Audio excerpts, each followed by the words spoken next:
बहुत समय पहले रामगढ़ नाम का एक गांव था। उस गांव के नजदीक एक जादुई जंगल था।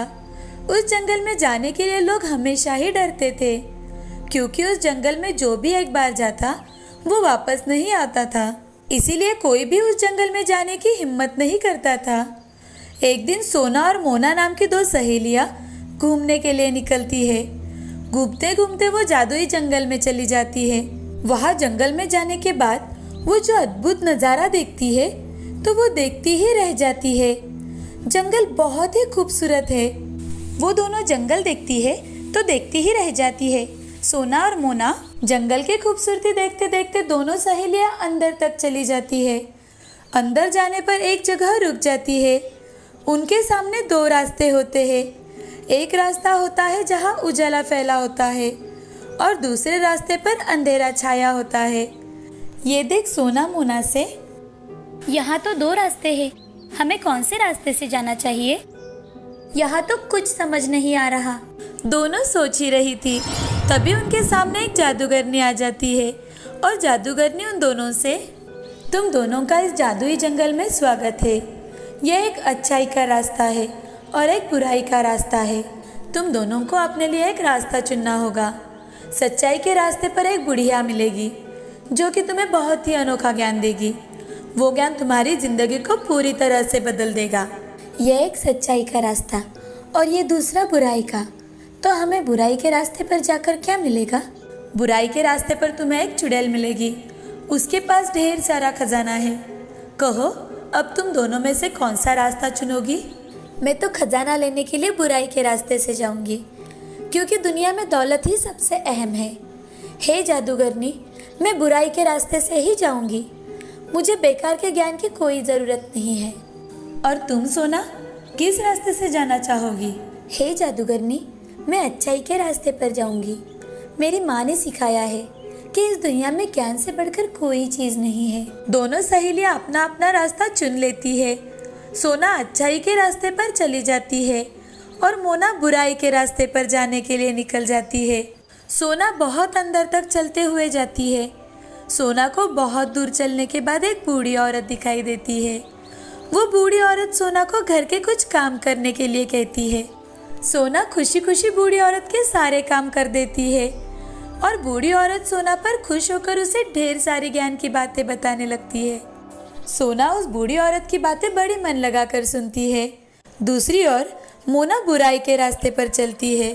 मोना चलकर बहुत दूर तक आ जाती है और वहाँ उसे एक चुड़ैल दिखाई देती है। वो चुड़ैल दिखने में बहुत ही डरावनी थी। उसकी एक आँख खराब थी और एक पैर टूटा हुआ था। ये देख मोना बहुत डर जाती है। वो चुड़ैल मोना से, तुम यहाँ खजाना लेने आई हो? इस जमीन के नीचे खजाना छुपाया हुआ है। तुम जितना चाहो उतना खजाना ले जा सकती हो, लेकिन तुम्हें मेरी कुछ शर्तें मंजूर करनी होंगी। चुड़ैल की बातें सुन मोना जल्दबाजी में, मुझे आपकी सारी शर्तें मंजूर है। मुझे तो सिर्फ खजाना चाहिए, खजाना। कहाँ है खजाना? मोना वहाँ की जमीन में खुदाई करने लगती है। खुदाई करते करते वो जमीन में बहुत बड़ा गड्ढा बना लेती है, मगर उसे कुछ भी हासिल नहीं होता। मोना बहुत समय तक खुदाई करने के बाद वो चुड़ैल से, खुदाई करते करते मेरी हालत खराब हो गई है, मगर मुझे कुछ भी नहीं मिला। कहाँ है खजाना? मोना की बातें सुन चुड़ैल बहुत हंसने लगती है और मोना से कहती है, मैंने तुमसे झूठ कहा था। यहाँ कोई खजाना नहीं है। अब मेरी शर्तों के मुताबिक तुम्हें करना होगा। मेरी शर्त के मुताबिक तुम्हें तुम्हारी एक आँख और तुम्हारा एक पैर मुझे देना होगा। तुमने तो मुझे ऐसा कुछ भी नहीं कहा। मैंने तुम्हें बताया था कि मेरी कुछ शर्तें हैं और तुमने उन्हें सुनने से पहले ही मेरी सारी शर्तें मान ली। लेकिन कोई जमीन की खुदाई के बदले में एक आँख और एक पैर लेता है क्या भला? मैं मेरी एक आँख और पैर नहीं दूंगी। मैंने तुम्हें बताना चाहा, मगर तुमने सुना ही नहीं। तुमने मेरे साथ धोखा किया है, धोखा। तुम किसी की बात ही नहीं सुनती हो और मुझसे कहती हो कि मैंने तुम्हें धोखा दिया है। तुम्हारे मन में लालच आ गया था, जिस कारण तुमने बिना सोचे मेरी शर्त मान ली। और तुम शायद भूल गई हो कि तुम बुराई के रास्ते पर आई हो। अब मैं तुम्हें नहीं छोड़ूंगी। वो चुड़ैल मोना को पकड़ लेती है और मोना की एक आंख और एक पैर निकालकर खुद को लगा लेती है। अब मोना ढंग से चल भी नहीं पाती और एक हाथ से तो अंधी हो चुकी थी। तुम्हें बुराई के रास्ते पर चलने का सबक मिल चुका है, अब तुम यहाँ से चली जाओ। अपने भले बुरे हालात के साथ मोना उस रास्ते से वापस चली जाती है। कुछ देर चलने के बाद दोनों सहेलियां एक ही जगह पहुंच जाती है जहां से उन्होंने चलना शुरू किया था। मोना ने सोना को देखा तो सोना पहले से ज़्यादा खूबसूरत दिख रही थी और उसके चेहरे पर एक अलग ही तेज दिखाई दे रहा था। वहीं दूसरी तरफ मोना एक आँख और एक पैर गंवाकर पूरी तरह से बदसूरत बन चुकी थी। मोना और सोना एक दूसरे को देखती है और सोना मोना से, अरे मोना, तुम्हें ये क्या हुआ है? तुम्हारी आँख और पैर को क्या हुआ? उस चुड़ैल ने मेरी एक आँख और पैर ले लिया। उसने मेरी एक बात भी नहीं सुनी। मैं अपनी लालच की वजह से वहाँ गई थी, मगर मुझे वहाँ कुछ भी नहीं मिला। और तो और मैंने अपनी एक आँख और पैर भी गंवा दिया। मैं वहाँ खजाना मिलने की लालच में खुदाई करने लगी, ज़मीन खोदने लगी, मगर मैंने चुड़ैल की बताई हुई शर्त ही नहीं सुनी और आज मेरी ये हालत हो गई है। ये सब मेरी ही गलती है। मैंने तो सच्चाई का रास्ता चुन के बहुत अच्छा किया। वहाँ जाकर मुझे अमूल्य ज्ञान मिला। सोना की बातें सुन मोना को खुद की गलती का एहसास हो गया और वो चुपचाप अपने घर जाने के लिए चली जाती है। सोना के मिले हुए ज्ञान की वजह से सोना ने जीवन में बहुत तरक्की की। उसने सभी को अच्छी बातें बताई और सबको अच्छाई का रास्ता बताया। दूसरी ओर मोना ने की गलती की वजह से वो बहुत बदसूरत हो गई थी और इसी कारण उससे कोई भी बात नहीं करता था। उसकी आर्थिक परिस्थिति भी बहुत खराब हो गई थी। अब उसे उसकी गलती का एहसास हुआ था और वो खुद के लालची स्वभाव के कारण बहुत शर्मिंदा थी। इस कहानी से हमें यह सीख मिलती है कि दौलत का लालच इंसान के मन पर जल्दी ही हावी हो जाता है और हमें बुराई के रास्ते पर चलने के लिए मजबूर कर देता है। इसीलिए जिंदगी में कभी भी बुरे कर्म नहीं करने चाहिए। मन में लालच ना लाकर निस्वार्थ मन से लोगों की सेवा करनी चाहिए। लालच इंसान को बुरे कर्म करने पर मजबूर कर देता है। कई साल पहले सूरतपुर नाम के गांव में मनीष नाम का जलेबी वाला रहता था। कई पुश्तों से वो जलेबियां बेचा करते थे। मनीष की बनाई हुई जलेबियां सभी लोगों को पसंद थी और इसी कारण लोग भी बड़े मजे से खाया करते थे। मनीष बहुत ही लालची आदमी था। वो सबको ठगने के बारे में ही सोचा करता था। सबकी नजर बचाकर वो तराजू के नीचे चुंबक लगा देता था। कुछ लोगों के तो पैसे हेरा फेरी करके, कुछ लोगों के झगड़ा करके उनसे ज्यादा पैसे वसूल कर लेता था। उसी गांव में एक आराध्या नाम की छोटी बच्ची रहा करती थी। वो बेचारी बहुत गरीब घर की थी। आराध्या दिन भर घर के सारे काम करके उसमें से वक्त निकालकर स्कूल में जरूर जाया करती थी। उसका विश्वास था कि पढ़ाई करके उसका भविष्य जरूर अच्छा होगा। उसके स्कूल में एक रघु नाम का एक नटखट लड़का था। वो हमेशा आराध्या को परेशान करता था और उसे हमेशा रुलाता था। एक दिन आराध्या रास्ते से चल के जा रही थी, तभी रघु पीछे से साइकिल पर आया और जानबूझकर आराध्या से टकराया। आराध्या साइकिल का धक्का लगने की वजह से नीचे सड़क पर गिर गई। तभी रघु ने आराध्या से कहा, क्यों रे आराध्या, बड़ी मैडम की तरह रास्ते के बीचों बीच चल रही है। घंटी बजाने पर भी बाजू नहीं हटती हो। तुम क्या बहरी हो? रघु के ऐसे कहते ही आराध्या बहुत चिढ़ जाती है। आराध्या चिढ़कर रघु से, तुमने बेल कहाँ बजाई थी? झूठ मत बोलो। वैसे भी तुम मुझे हमेशा सताते रहते हो। अगर तुमने फिर से ऐसा किया तो मैं हेडमास्टर जी से तुम्हारी शिकायत कर दूंगी। अरे जा जा, तुम्हें जिसको मेरा नाम बताना है बता दो, मुझे कोई फर्क नहीं पड़ता। स्कूल तो मेरे दादाजी ने बनवाया है और तुम्हें पता है मेरे पिताजी कौन है? जाओ तुम हेडमास्टर जी से कंप्लेंट करो। रघु आराध्या को फटकारते हुए वहां से चला जाता है। तभी आराध्या चुपचाप घर चली जाती है। एक दिन आराध्या अपनी माँ से, माँ, स्कूल के पास सब लोग कुछ न कुछ खरीद कर खाते हैं। मुझे भी खाने का मन करता है, मगर आपके पास पैसे नहीं है ना, इसीलिए आपसे मांगने के लिए सोचती हूँ। आराध्या की बातें सुन उसकी माँ सुमति आराध्या से, हे भगवान, मेरी गरीबी के कारण मेरी बच्ची मुझसे कुछ मांगने के लिए भी सोचती है। ऐसी परिस्थिति किसी माँ पर ना आए। ये 10 रुपए लो और इससे तुम्हें जो मन में आए वो खा लेना। ऐसा कहकर सुमति आराध्या को 10 रुपए दे देती है और वहाँ से चली जाती है। तभी आराध्या 10 रुपए लेकर बाजार में चली जाती है। वहाँ जाकर आराध्या एक जलेबी की दुकान के पास आती है। जलेबी की खुशबू सूंघ आराध्या वहीं ठहर जाती है। मनीष दुकान पर गर्मा गर्म जलेबी बना रहा था। गर्मा गर्म जलेबियों की खुशबू सूंघ आराध्या के मुंह में पानी आ गया। आराध्या वहीं खड़ी रह जाती है। तभी मनीष आराध्या से, अरे क्या चाहिए बेटी तुम्हें? गर्मा गर्म जलेबी दूं क्या? आपकी जलेबियों की खुशबू बहुत अच्छी है। जलेबियाँ कैसे दे रहे हो चाचा? तभी मनीष आराध्या से, 1 किलो 240 की, आधा किलो 120 और 1 पाव 60 रुपए की, 10 रुपए की एक जलेबी। जलेबी के भाव देखकर आराध्या मन ही मन, बाप रे, यहाँ तो 10 रुपए की एक ही जलेबी मिल रही है। इस जलेबी से मेरा पेट तो नहीं भरेगा। ऐसा करती हूँ कि ये पैसे लेकर अपनी माँ को दे देती हूँ। माँ ने कितनी मेहनत से रुपए कमाए हुए हैं। ऐसा सोचकर आराध्या वहाँ से जाने लगती है। तभी मनीष आराध्या से, बताओ बेटी तुम्हें कितनी जलेबी दूं?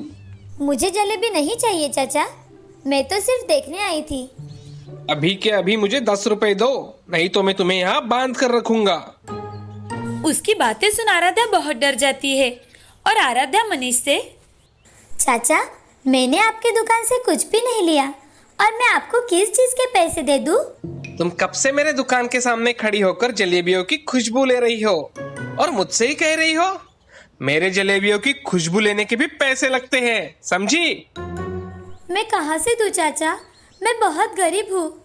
अरे मुझे उससे क्या मतलब, मुझे मेरे पैसे चाहिए वरना तुम यहाँ से नहीं जा सकती। मनीष की बातें सुन आराध्या रोने लगी और मनीष फिर से आराध्या से, अगर पैसे नहीं दे सकती तो यहाँ मेरी जलेबियों की खुशबू सूंघने क्यों आई? चलो निकालो पैसे, मुझे सब पता है तुम गरीबों के नाटक। आराध्या रोने लगती है। तभी उसका दोस्त रघु वहाँ से साइकिल से जा रहा था। वो देखता है कि आराध्या उस दुकान के सामने खड़ी रो रही है। साइकिल एक जगह खड़े करके रघु आराध्या के पास आया और आराध्या से, अरे आराध्या, क्या हुआ? तुम यहाँ ऐसे क्यों रो रही हो? आराध्या ने सारी बातें रघु को बताई। तभी रघु आराध्या से, आराध्या, मनीष जी ने कोई गलत बात नहीं कही। ये तो उनकी जलेबियाँ है। अगर कोई इसका सुगंध लेगा तो पैसे तो भरने ही पड़ेंगे ना। लाओ, तुम्हारे पैसे मुझे दे दो। आराध्या ने रघु को पैसे दे दिए। बेचारे को कुछ समझ ना आने के कारण वो एक ही जगह भूत बनकर खड़ी रह गई। तभी रघु ने वो 10 रुपए के सिक्कों को अपने हाथों के बीचों बीच ले लिया और उन्हें जोर जोर से हिलाने लगा। उन पैसों में से खन खन खन ऐसी आवाजें आने लगी। तब मनीष ने रघु से कहा, मनीष जी, क्या आपको पैसे की आवाज आ रही है? हाँ हाँ, मैं सुन रहा हूँ, मैं कोई बहरा नहीं हूँ। खन खन सिक्कों की आवाज मुझ तक पहुँच रही है। तो आपने पैसों की आवाज तो सुन ली, अब मैंने भी आपको पैसे दे दिए, समझे? क्यों रे बच्चे, ज्यादा नाटक कर रहा है क्या मेरे साथ? कहता है कि पैसों की आवाज सुन लेने से पैसे मिल गए। ज्यादा होशियारी की ना तो तुझे भी दुकान में बांध दूंगा। तभी रघु मनीष से, क्यों? जलेबी के सुगंध के पैसे आप मांग सकते हो, तो मैं क्या आपको पैसों की आवाज भी नहीं सुना सकता? अरे अंकल, तुम्हारा ये नाटक मेरे सामने नहीं चलेगा। जानते हैं मैं कौन हूँ? इस गांव के जमींदार का बेटा हूँ मैं, और ज्यादा होशियारी की ना तो पापा से बोल दूंगा और वो पुलिस से उठवा कर तुम्हें जेल भिजवा देंगे। ऐसा सुनकर मनीष हक्का बक्का रह गया। तभी रघु के साथ आराध्या उसकी साइकिल पर बैठकर चली जाती है। थोड़ी दूर पहुंचने के बाद रघु उसे साइकिल से उतार देता है। तुम तो मुझसे चिढ़ते हो ना, फिर तुमने मेरी सहायता क्यों की? आराध्या, तुम मेरी दोस्त हो और कोई मेरे दोस्त को रुलाएगा तो मुझे बड़ा गुस्सा आ जाता है। मेरे पिछले बर्ताव के लिए मुझे माफ कर देना आराध्या। कोई बात नहीं, तुम मेरे सच्चे दोस्त हो। तुमने मेरी कितनी मदद की है, थैंक यू। वो दुकानदार मेरे दोस्त को कुछ भी बोलता रहता और मैं सुनता रहूं, ऐसा कभी हो सकता है क्या? इसलिए मैंने उसे सबक सिखाया। वो बहुत ही लालची है, उसके दुकान पर कभी मत जाना। हाँ, मैं कभी भी उसके दुकान पर नहीं जाऊंगी। फ्रेंड्स, ऐसा कहकर रघु ने अपना हाथ आगे बढ़ाया। तभी आराध्या ने भी अपना हाथ आगे बढ़ाते हुए, फ्रेंड्स। ऐसा कहकर दोनों ने हैंडशेक कर लिया और उसी दिन से दोनों में गहरी दोस्ती हो गई। रघु के स्वभाव के कारण उसके दुकान पर कोई नहीं आता था। उसकी जलेबियाँ स्वादिष्ट तो थी, मगर उसके लालच की वजह से उसका धंधा धीरे धीरे चलना बंद हो गया। मनीष का लालच उसका पुरखों का धंधा ले डूबा। इस कहानी से हमें यह सीख मिलती है कि लालच बहुत बुरी बात होती है। लोगों को ठगना नहीं चाहिए। इन सब से हमें हमेशा दूर रहना चाहिए। लालच बुरी बला होती है। एक हरिहर नाम के गांव में आस्था नाम की एक धनवान लड़की रहा करती थी। आस्था के पिताजी विजय एक बहुत बड़े बिजनेसमैन थे। महीने में 2-3 बार वो काम के सिलसिले में विदेश जाकर आते थे। आस्था की माँ प्रिया एक बहुत बड़ी ड्रेस डिजाइनर थी। आस्था उनकी इकलौती बेटी होने के कारण उन्होंने उसे बहुत लाड़ प्यार से पाला था, क्योंकि उनके पास पैसों की कमी नहीं थी। इसीलिए आस्था जो भी मांगती मिनटों में उसके सामने वो चीज हुआ करती थी। जब भी विजय विदेश से लौटता था तो आस्था के लिए कीमती खिलौने लाया करता था। ये देख आस्था बहुत खुश हुआ करती थी। प्रिया भी लेटेस्ट डिजाइन के कपड़े बनवाती थी। एक दिन प्रिया आस्था से, ये लो आस्था, नया ड्रेस कैसा है, जरा पहनकर बताओ। मम्मी, ये ड्रेस तो बहुत ही अच्छा है, थैंक यू। आस्था को इस बात का अब गर्व होने लगा था कि उसके पास जो भी कपड़े और खिलौने हैं वो किसी भी सहेलियों के पास नहीं है। विजय और प्रिया आस्था के साथ ज्यादा वक्त नहीं बिता पाते थे, इसीलिए वो उसे कीमती खिलौने लाकर देते थे। आस्था के घर के पास नव्या नाम की एक गरीब लड़की रहा करती थी। उसकी माँ मीना आस्था के घर काम किया करती थी। नव्या के पिताजी रमेश भी फैक्ट्री में मजदूरी का काम किया करते थे। रमेश और मीना उनके पास जो भी था उसमें नव्या की बड़ी प्यार से देखभाल किया करते थे। नव्या और आस्था एक ही उम्र के थे। जब नव्या अपने माँ के साथ आस्था के घर जाती थी तब आस्था उसे खिलौने दिखाती थी। जानती हो, ये ड्रेस मेरी मम्मी ने मेरे लिए खास करके बनवाया है और ऐसा ड्रेस किसी के पास नहीं है। और ये खिलौना मेरे पापा ने इंग्लैंड से लाया हुआ है। तुम तो ऐसे खिलौनों के बारे में सपनों में भी नहीं सोच सकती। तुम्हारे ड्रेस तो देखो कैसे है। आस्था हमेशा नव्या को नीचा दिखाती थी और दूसरों का हमेशा मजाक उड़ाती थी। आस्था बहुत सारे ड्रेस 1-2 बार पहनती और डाल दिया करती थी। प्रिया उन ड्रेस को लेकर घर के काम वाली को दिया करती थी। नव्या अपने स्कूल के दोस्तों को हमेशा किसी न किसी तरह से मदद कर दिया करती थी। नव्या के स्कूल में सब उसके दोस्त थे और आस्था स्कूल में अपनी महंगी गाड़ियाँ और खिलौने बच्चों को दिखाने के लिए लेकर जाती थी। उसके खिलौने देख बच्चे उसे घेरा करते थे, मगर मन ही मन उसे कोसते रहते थे। एक दिन आस्था अपनी माँ प्रिया से, मम्मी, अगले हफ्ते मेरा बर्थडे है, आप मुझे क्या गिफ्ट देने वाले हो? अरे हाँ, मैं तो मेरा बच्ची का बर्थडे भूल ही गई थी। क्या चाहिए मेरी गुड़िया को? मम्मी, मुझे एक डॉल हाउस चाहिए जो कि बहुत बड़ा हो। ठीक है बेटा, मैं अभी ऑनलाइन ऑर्डर कर देती हूँ। Thank you mummy. ऐसा कहकर आस्था वहाँ से चली जाती है और तभी नव्या आस्था का एक बहुत ही शानदार ड्रेस पहनकर उसके माँ के साथ आती है। तभी आस्था नव्या से, अरे, तुम पर ये ड्रेस बहुत अच्छा लग रहा है। मुझे तो पता ही नहीं था कि मैंने फेंका हुआ ड्रेस इतना अच्छा होगा। ये मेरी माँ ने मुझे दिया है। ये तुम्हारा ड्रेस है? हाँ, ये मेरा ही ड्रेस है। वैसे तुम गरीबों पर अमीरों के कपड़े बहुत जचते हैं। जाने दो, मेरे पास बहुत सारे कपड़े हैं, तुम भी क्या याद रखोगी। ये लो मेरा और एक कीमती ड्रेस। ऐसा कहकर आस्था ने उसका एक नया ड्रेस नव्या को दिया। मुझे ये ड्रेस नहीं चाहिए, तुम ही रखो। ऐसा कहकर नव्या वहां से चली गई। तभी आस्था खुश होकर अपने पिताजी के पास गई और अपने पिताजी से, पिताजी, मेरा अगले हफ्ते बर्थडे है, आप भूल गए? अरे, मेरी गुड़िया का बर्थडे भला मैं कैसे भूल सकता हूँ। तुम्हारे जन्मदिन पर मैं तुम्हें बहुत बड़ा सरप्राइज देने वाला हूँ, तुम चिंता मत करो। थैंक यू पिताजी। जाओ, अब तुम खेलो। ऐसा कहकर आस्था अपने बर्थडे का अब बेसब्री से इंतजार करने लगी। आस्था का जन्मदिन और नव्या का जन्मदिन एक ही दिन था। मीना और रमेश ने नव्या को बुलाया और, बेटी, तुम्हारे जन्मदिन पर तुम्हें क्या चाहिए, बताओ मुझे। अरे पिताजी, मैं तो भूल ही गई। पिताजी, मेरे चप्पल बहुत खराब हो गए हैं, मुझे नए चप्पल दिला दो ना। तो ठीक है, मेरी बिटिया को हम नई चप्पल खरीदेंगे। नव्या भी अब उसके जन्मदिन का बड़े बेताबी से इंतजार करने लगी। आस्था ने पूरी क्लास में बता दिया था कि उसके बर्थडे पर उसके पिताजी उसे सरप्राइज गिफ्ट देने वाले हैं और सबको बर्थडे पार्टी के लिए इनवाइट किया। मगर नव्या ने अपनी सहेलियों को और दोस्तों को अपने बर्थडे के बारे में नहीं बताया। इतवार के दिन रमेश और मीना ने सुबह उठकर नव्या को उठाया और उसे जन्मदिन की ढेर सारी शुभकामनाएं दी। मीना ने उसे नहलाकर उसे नया ड्रेस पहनने के लिए दिया। रमेश ने भी नव्या को नई चप्पल लाकर दी। ये देख नव्या बहुत खुश हो गई। नव्या अपने माँ पिताजी से, माँ, पिताजी, आप दोनों का बहुत बहुत धन्यवाद। तभी रमेश और मीना नव्या के साथ मंदिर में भगवान के दर्शन करने के लिए गए और दूसरी ओर आस्था के पिताजी विजय को किसी अर्जेंट काम से लंदन जाना पड़ा। सुबह ही विजय ने आस्था को फोन किया। Happy birthday my princess. बेटा, मुझे कुछ अर्जेंट काम के सिलसिले में लंदन आना पड़ा। मैं जल्द ही वापस आ जाऊंगा। थैंक यू पिताजी। ऐसा कहकर आस्था अपने कमरे से बाहर आई तो आस्था अपनी माँ को आवाज लगाती है, मम्मी, मम्मी, कहाँ हो? उसकी आवाज सुन घर की नौकरानी ने एक ड्रेस उसके हाथ में दिया और कहा, बेटी आस्था, तुम्हारी माँ ने तुम्हें आज ये ड्रेस पहनने के लिए दिया है। जन्मदिन की ढेर सारी शुभकामनाएं।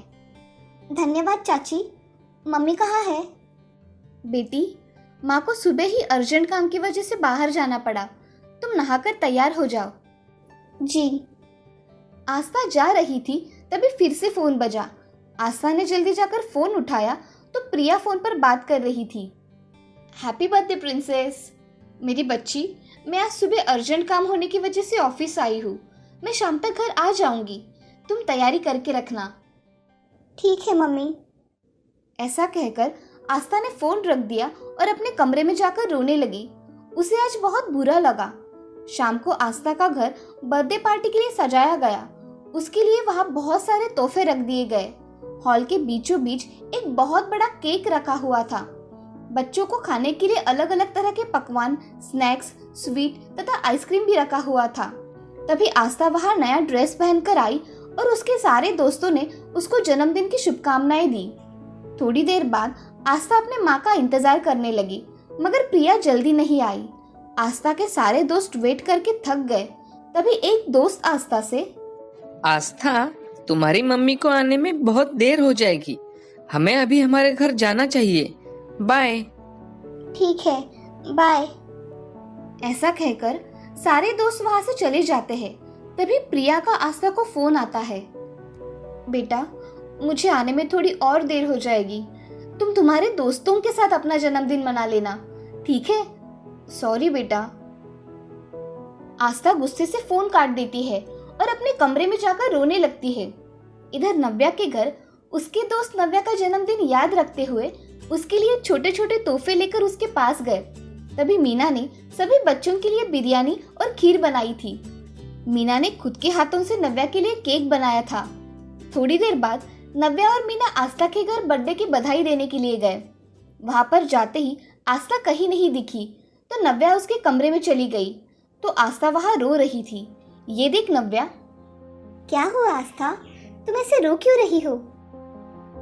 तब आस्था ने नव्या को जो कुछ हुआ वो सब बताया। वो सुन नव्या आस्था से, आस्था, मेरा भी जन्मदिन आज ही है, इसलिए मैं तुम्हें चॉकलेट देने आई थी। मेरे दोस्त मेरे घर पे इंतजार कर रहे हैं। अगर तुम मेरे साथ आई तो हम दोनों मिलकर एक साथ केक कट कर लेंगे। चलो मेरे साथ मेरे घर चलो। नव्या, मैंने तुम्हें बहुत भला बुरा कहा, मगर तुम हमेशा मेरे साथ अच्छा व्यवहार करती हो। मैंने हमेशा तुम्हारी गरीबी का मजाक उड़ाया, मगर तुमने मुझे एक शब्द भी नहीं कहा। तुम आज सबसे खुशनसीब लड़की हो जिसके पास उसके बर्थडे के दिन उसके माँ पिताजी है। आस्था रोने लगी। तभी मीना आस्था से, आस्था बिटिया उठो, चलो, बर्थडे के दिन ऐसे रोते नहीं है बेटा। चलो हमारे घर, हम सब मिलकर तुम्हारा बर्थडे अच्छी तरह से मनाएंगे। अब नव्या के घर में आस्था और नव्या ने अपने अपने बर्थडे का केक काटा और उन्होंने अपना जन्मदिन खुशी खुशी मनाया। उस दिन से नव्या और आस्था पक्की सहेलियां बन गई और आस्था के स्वभाव में हुआ बदलाव देख नव्या भी बहुत खुश थी। इस कहानी से हमें ये सीख मिलती है कि कभी भी किसी के साथ ऊंच नीच भेदभाव नहीं करना चाहिए और अपने लोगों के साथ खुशी खुशी रहना चाहिए।